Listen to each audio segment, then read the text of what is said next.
Ciclavia. Ciclavia. Yeah, Ciclavia. And they copied Colombia actually, because Colombia used to do that. Hello there, fellow wanderers. If you're new to my channel, welcome.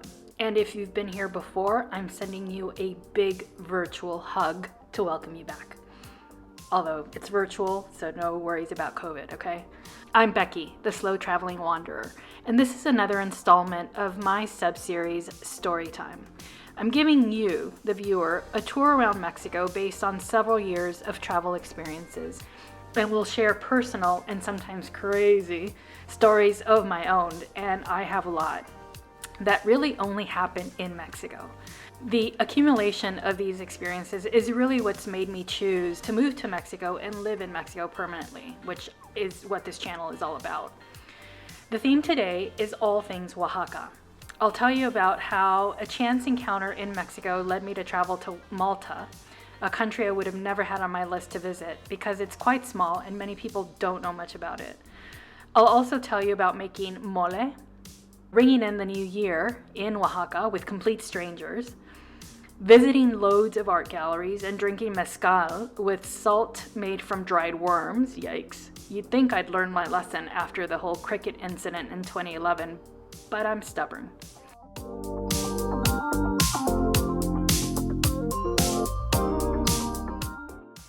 All right, let's do this. If you watched my 007 Spectre hotel video, this is a continuation of that trip. I joined up with a good friend of mine, a former coworker, and his girlfriend, who happened to be in Mexico City at the same time. And we both speak fluent Spanish, the guy that is, and that helps a lot because you can really unlock unique experiences and make friends easily with locals. Language is important, folks. So do learn Espanol if you plan to live in Mexico. So we drove from Mexico City to Oaxaca City, that is. And we got there, I want to say the 29th of December. And we started the day exploring the city. First thing that jumped out at me was the number of art galleries. Not that Oaxaca had galleries, because Mexicans are incredibly artistic, as all of you very well probably know. And Mexico City has loads of galleries. But considering the size of Oaxaca City, I was surprised by how many galleries there were, and consecutively. Like, there was this one street, you literally walk down the street and you have gallery after gallery after gallery. And the spaces, oh my gosh, they're gorgeous. I mean, just look at this, right? There was this one that I took a picture of that's like a circle made of wood. It's just, I mean, it's mind-blowing because not only is the art beautiful, but the space itself it is almost like a work of art, right? It pulls you in. So we walked into this one gallery, the one that you see here, and of course, my friend G and I are huge art fans, both of us. So we definitely took our time exploring, but we stopped at this one and he starts chatting up the owner while his girlfriend and I were roaming the gallery, looking at, the art. And before you know it, the owner is pouring us shots of mezcal. And he brings out this orange salt called sal de gusano. I didn't know what this was. I'd never seen it before. So I asked him, because gusano means worm. So I asked him, is this made out of actual worms? And he casually smiled and said, yes. Now, the girlfriend and I both looked at one another a little nervous and smiled. Listen, when you're invited to something, especially in Mexico, because they're so generous and hospitable, you just have to suck it up and try it. To refuse it would be rude. Another thing you should know is I do not like mezcal one bit. It's way too smoky for me. I love tequila. Good quality tequila. I've been to tequila in Jalisco. Just love tequila. But mezcal, it's rough. I know some people love it. It's just not my thing. Funny thing is, his girlfriend didn't like it either. So we were both faking it, so to speak. We drank one shot the way a child drinks cough medicine. And then the man pours us all a second shot. Oh no, I was crying inside. Now, she and I did that little kind of side dip of the head, when you're like, hey, let's walk over there. And we pretended to go off and see the paintings. And we just left the second shot on a windowsill. There was no way we were going to drink that. By now, it was nighttime, and we caught this beautiful performance of a traditional dance. Everyone was gathered at the park en familia. It was a beautiful event, and just look at their skirts. I love traditional Oaxacan dressing.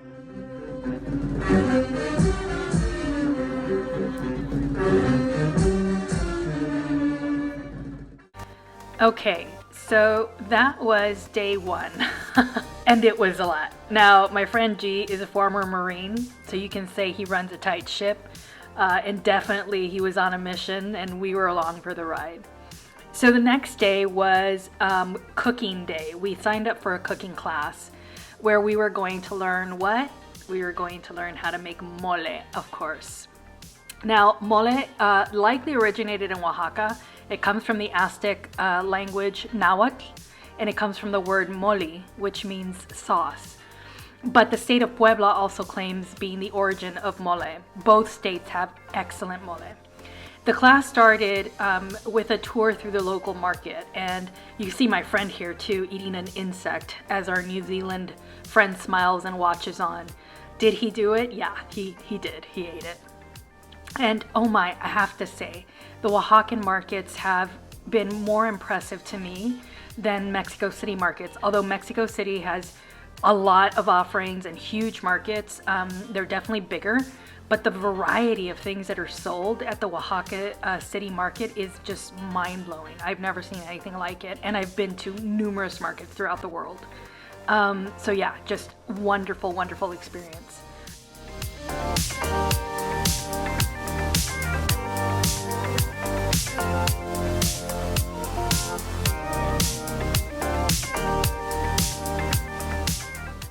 They also took us to a chocolate making place. So I don't know what the technical name is for it, but chocolate comes from Mexico. It's indigenous to Mexico and was, goes back even before the Aztecs.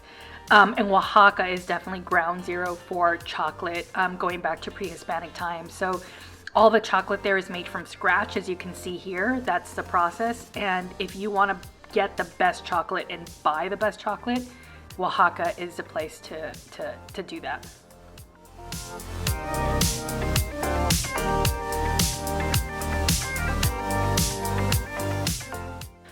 Now, we then went to this man's house, and I can't remember what his name was, the man who organized the cooking class, and it took place at his home. The lady you see here, and I don't recall her name, was a very stern Oaxacan lady who suffered no fools. She made sure we all paid attention and did our part, which we did.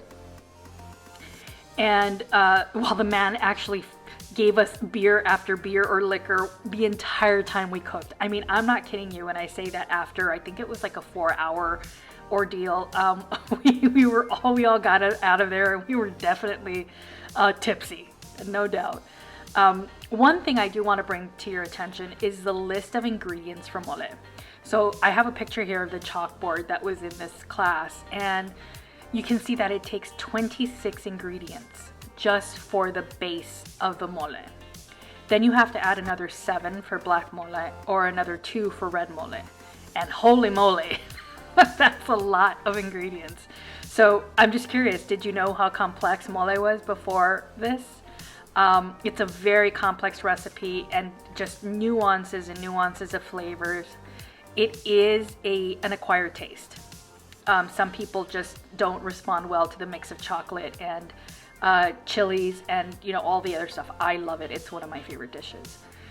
So then we also made quesadillas, which you can see here, the ingredients. Oh my God, they're so fresh. Squash blossoms, Oaxacan cheese. Oaxaca is also known for their cheese. Some green chilies and other ingredients. It was amazing. Here you have the finished product. It's gorgeous. I opted for the vegetarian mole versus a chicken. So what you see here are steamed veggies, including chayote, carrot, zucchini, and potato topped with the mole sauce. The New Zealanders actually opted to join me too in having the veggie option. It was gorgeous, as the Londoners like to say about their food. Very, very good.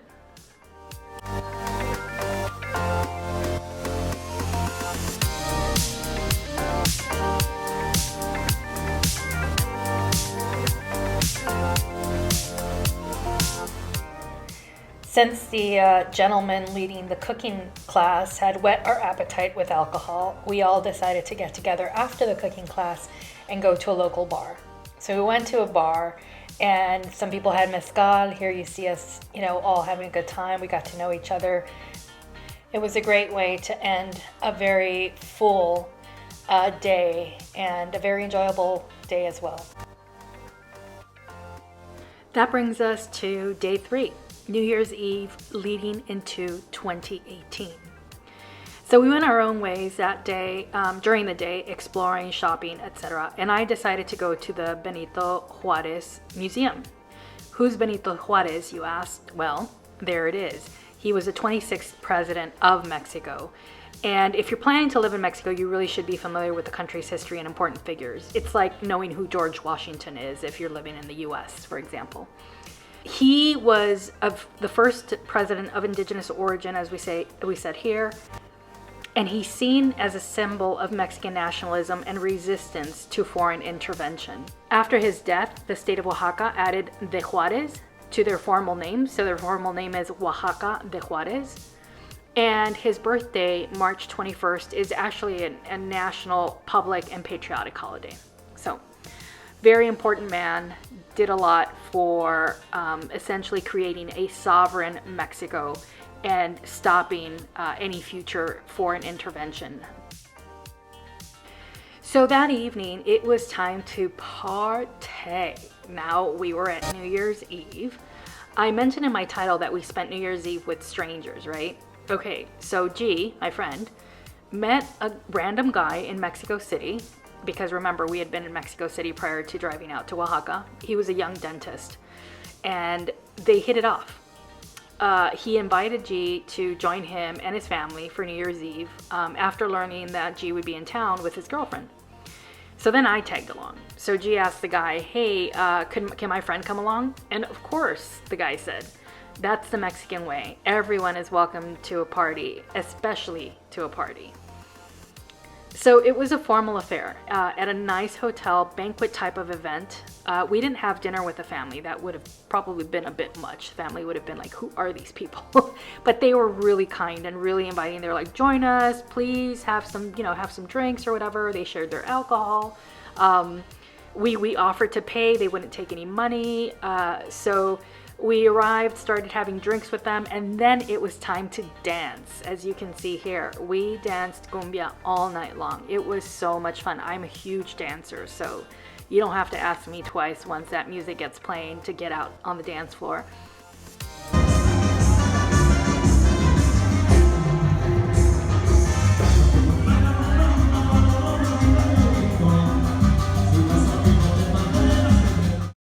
We had a great time. The family was just a wonderful, wonderful family and a beautiful group of people. The next day we drove back to Mexico City. We took in the beautiful and unique landscape, and that brought our Oaxaca adventure to an end. Okay, so remember I told you about Malta, part of the connection here to this video. So this couple here, they're Maltese. They invited me to come visit anytime. We met them during the cooking class here in Oaxaca, and so I did. I'll tell you all about it in another video. And I'll tell you about the interesting way in which Mexico and Malta are closely connected. Neither of us knew it until we were both together in Malta. Here's a little taste of what Malta looked like the day that I arrived. It's Fort Manuel Island. And then you get to see a little snippet. There she is. So, I will leave it here, amigos, for today. Thanks for your time. I hope you enjoyed this story time, and if you did, please give it a like and don't forget to subscribe. Hasta la próxima. See you next time. Bye.